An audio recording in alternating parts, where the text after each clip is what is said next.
Hello, welcome to Spotlighting Jonesboro and on Channel 24. Today I have a very special guest. It's his second appearance on this show, I guess. It's MG Myring with Habitat for Humanity, correct? Right. MG, tell me what, let's just very basic, what is Habitat for Humanity and what you guys do? Habitat for Humanity is part of Habitat for Humanity International, and we build homes for low-income to moderately low-income families, just making sure that everyone who lives in a home has a safe, secure, and decent housing to live in. Okay. Now, we had a segment with you back, I guess, over a year ago where you really went into the details of the who's, what, when's, why's, and where's type of stuff. So we won't really focus on that today, but let's talk about what's kind of transpired since the last time we've talked. Okay. Over the couple of years, maybe some successful projects, because I remember from the last interview, you were talking about some things that you were working on. Right. Those have passed, and well, I'm not going to steal the thunder, so tell me about those. Okay. Well, we just completed house number 14. And we are working on house number 15. House number 14 was in the Old West End, so it was a rehab, a Victorian rehab. Right. And the house that we're getting ready to complete now, house number 15, is in North Jonesboro. It's new construction. And kind of the approach that we're taking is that you know, when you drive through neighborhoods, every house should have its own personality. Right. So we're trying to be very sensitive of that and put the proper curb appeal, as it were, into each home. And so we're getting ready to finish home 15. We already have our family picked out for that. That's good. And we have house 16 and 17 under construction as well. I know the days are good. The days are real good. We have our headquarters house that is currently still under construction. And we have a lot of projects coming up in the future with much more expansion. I can't zero in on that right now, but the days ahead are looking very positive, and we are going to see a lot of very good changes coming to neighborhoods in Jonesboro. Okay, so with all that's been going on, it's pretty clear that you guys have a great direction. Your board of directors is obviously making the right decisions and taking Habitat in the right direction. So tell me about some of the leadership stuff that you guys have going. Well, we try to make the right decisions. Sometimes we have to fly by the seat of our pants. This when you're building homes and you're building them at cost and you're building them as you have the funding to do it, a lot of times we have to fly by the seat of our pants. Right. And that makes it difficult when we have new construction going on and rehab construction going on. But we have a great board of directors. We've built up to 14 on our board of directors now. And all of our committees are up and running. We have a marketing committee that helps with our public activities, like anything like the Business Expo and the Christmas Parade and the Northeast Arkansas District Fair, things like that we're out in the public doing, as well as any of our fundraisers. So that committee's up and running. Family selection is up and running. We're taking applications right now for new homes, and we've had a record success so far of applicants calling in for those applications. So certainly, yeah. Okay, so now obviously this isn't something that's solely one person or just a handful of group of people. You and I spoke briefly before getting on camera about y'all's coordination and cooperation with another neighborhood organization, I guess, the North Jonesboro Initiative. Talk about that coordination and kind of, you even mentioned that one of the houses is going in North Jonesboro and that there's a Habitat Row maybe that's starting to form. So can you talk about some of that? Well, up in North Jonesboro, we have, that's primarily where we are building now because lots are cheap and you can build a nice, decent home for a family a lot cheaper than you can in a lot of neighborhoods where you're going to pay $30,000 or $40,000 for a lot. Right. We can't afford to do that, right. and still give an affordable home to a family. So most of our lots are up there. we have through last year we did a fundraiser called the Crawfish Boil, and we did that through Leadership Jonesboro. Now, I attended that crawfish. It was good. awesome, wasn't it? Yeah, it was very good. And we're going to do the same thing again this year through Leadership Jonesboro. Last year, they raised $24,000 for us to pour 2 new slabs. Right. And then we had a volunteer group come down from Naperville, Illinois, to build with us for an entire week. Right. And good news is they're coming back again this year to deal. do the same thing. Yeah. So we've got the same fundraiser, the same hopeful outcome for 2 new slabs, and then they're going to be down the second week in June. So the weeks and the months ahead for us are going to be extremely busy. Certainly. Now, I guess one thing to mention is that you mentioned you're building these houses at cost, but there still is a cost, and $24,000 for 2 slabs sounds like a lot of money, but in reality, that's you're building it at cost. So donations, these fundraisers are a huge, I guess, a success factor that plays into how you guys build houses. Absolutely, and it's important to point out that everybody that works, myself included, on the board, we work as volunteers. Right. So there is no overhead that we have to pay out in salaries and benefits and that sort of thing. Everything that comes in, every dime that comes in goes right back out to build the next house. Right. So yes, so our fundraising is very crucial, but we try to be very good stewards with the money that comes in, so that we make sure that it's spent wisely. Right. And but it is it's not cheap to build a house, even at cost. Right. But what's nice about our program is that we provide a 0% interest rate for our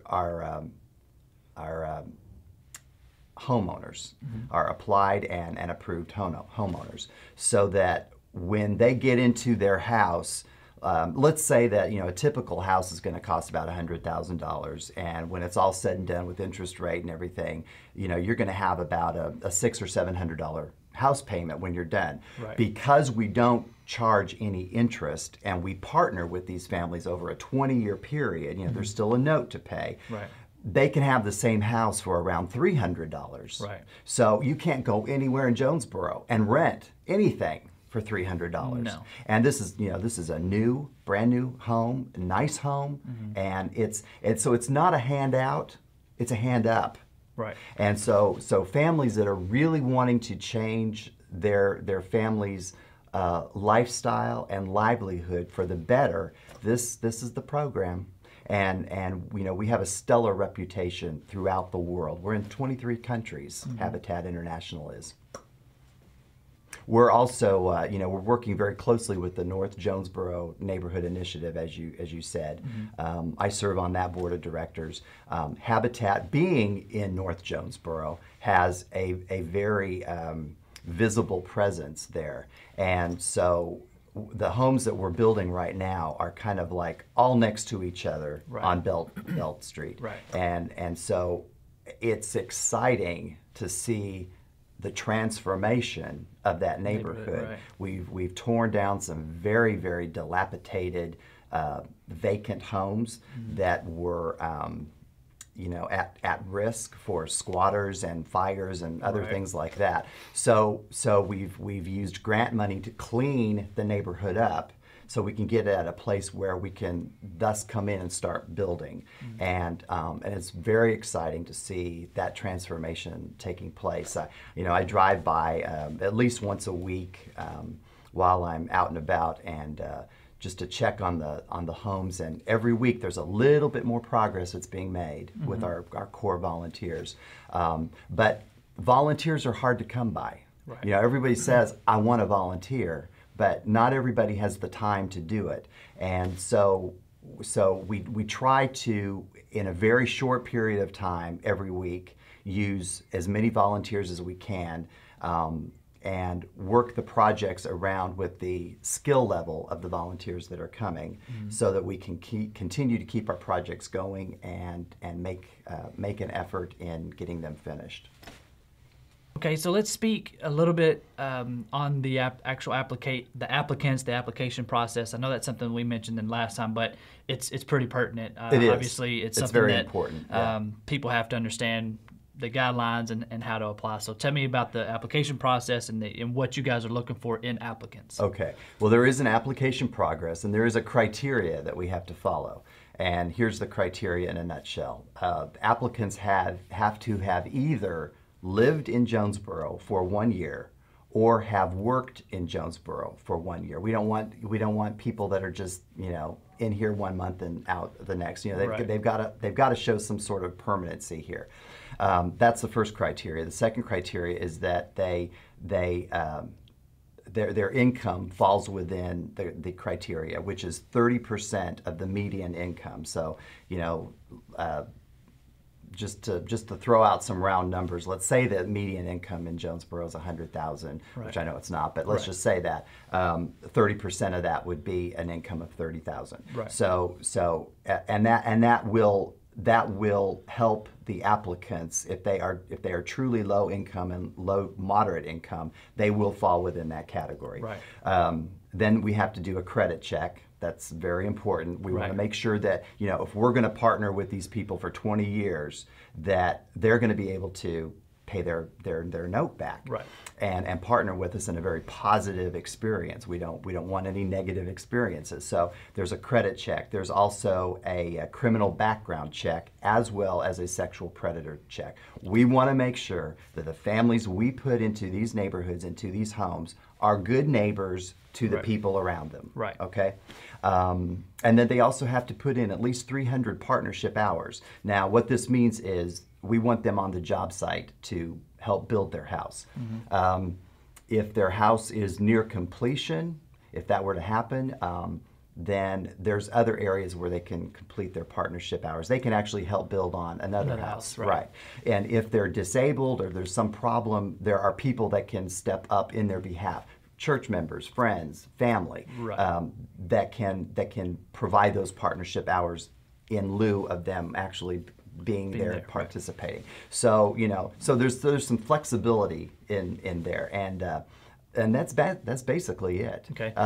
So it's a doable criteria, but it's an important criteria. Right. Absolutely. Well, like you said, that with the background check and the criminal check and the credit check and you name it. It's just good stewards of the program. Obviously, you want to put good people in those houses. So, and it's good for the volunteers, because if the family is working on the job site, you can't imagine what that does to the volunteers. Because now they've put a face to what's going to be in that house. Right. They put a face with the project they're working on. Yeah. And it means so much more to them. Right. We've got one of our families right now, our newest family. She's a single mom, and we've made her the face of Jonesboro Habitat. And some of the fundraisers that we are currently doing, we've got one coming up with Ruby Tuesday, but we have an ongoing one in Panera Bread, and we did a big poster of this individual and her family, and it's a heart tugger. It's a really cool. I'm very proud of it. So when you go into Panera Bread, there's just a single donation box, but there's this poster showing you who the face of Jonesboro Habitat is. An example of the type of family that people help when they give money. And I think that'll do a lot for our organization over the long term. Right. Now, I don't want to date this video, but if somebody is looking for opportunities to volunteer, give some of the upcoming fundraisers that are coming up, is there a central location that people can go to get that information, or a person to contact? Well, since our headquarters house is not finished yet, and that's a very primary goal that we have. They can call the number 933-1660 and leave a message. And that actually goes into my computer, where I can either return the phone call myself or delegate that out to specific people that handle handle those calls, and someone could get back to them. So if they need an application, if they want to volunteer, if they have some cabinets or they have some extra lumber that they want to donate, an in-kind donation, Right. there's someone there to get that coordinated for them if they can drop it off or if they need to have someone pick it up. You Right. know? Okay. So let's end on a really bright note. Let's talk about maybe a success story that you've seen. And what I'm looking for is, you mentioned that you drive by these houses and you kind of see. Give me a story of placing somebody in a home and how that's affected their life, and what you can see visually from just the outside of them taking care of the property, or maybe adding to it and spicing up the neighborhood, or just in general the neighborhood change. Well, altogether. I can give you 3 very short examples. The first one is, we've got this, one of our homeowners is a 3rd generation renter. So this is the first time in 3 generations in her family that someone has owned a home. Mm-hmm. Big step, big pride factor for that entire family. Absolutely. Another one is we've been in existence in Jonesboro since 1992. So this past year, our very first homeowner paid off her mortgage early. Mm-hmm. And we burned it on the steps with the mayor. Right. And that was a very proud moment for us, right, as it was for her. She actually paid it off, I think, about a year early. Mm-hmm. So she was working, making extra payments and that whatnot. And then when the board of directors decides on an individual or a family that they're going to serve in the next building process, we usually have that family come to the board meeting and sit with us so that the whole board can meet them and stuff. Mm-hmm. And the last time that happened, everybody got emotional. Yeah. And there were I don't think there was a dry eye in the Right. boardroom. Yeah. And I just looked at the board and I said, this right here, right now, this is why we do what we do. Right. Because you can't put a price on what's happening here tonight. Right. Right. Well, that's a perfect way to end. That's why I asked you that question. So yeah, absolutely. That's a great organization. You guys are doing a ton of good things. Obviously, the city of Jonesboro encourages you to give, to donate, Absolutely. to volunteer, be a part of the project. I don't know if you're aware of this. I assume you are, but we won the Volunteerism Community of the Year Award in 2012. So that speaks highly of what has transpired and what people are doing. Well, and right along with that, every year the governor comes out with a statistical report on who volunteers and how many hours and all of that. And for Habitat for Humanity, Jonesboro won we didn't win, but the statistics, we came out top for number of volunteer hours with what we did with it. So in other words, we got more done with less volunteers than any other Habitat affiliate in the state of Arkansas. And so we're very proud, and that's happened two years in a row now. Wow. Yeah. Well, it speaks highly of our community, obviously. And like I said, we got that award this year, but that was something that we submitted on behalf of the citizens, not for ourselves. But hey, look at what our organizations do. All these people in Jonesboro giving of their resources and time, and we only highlighted a handful of groups. And obviously the state saw it that, these guys are really doing something up there. So again, certainly encourage everybody to be giving of their time and any resources that you may have. So MG, it was great sitting down and talking to you for the second time. You're going to be a superstar on this channel for too long. And thank you guys for watching Channel 24.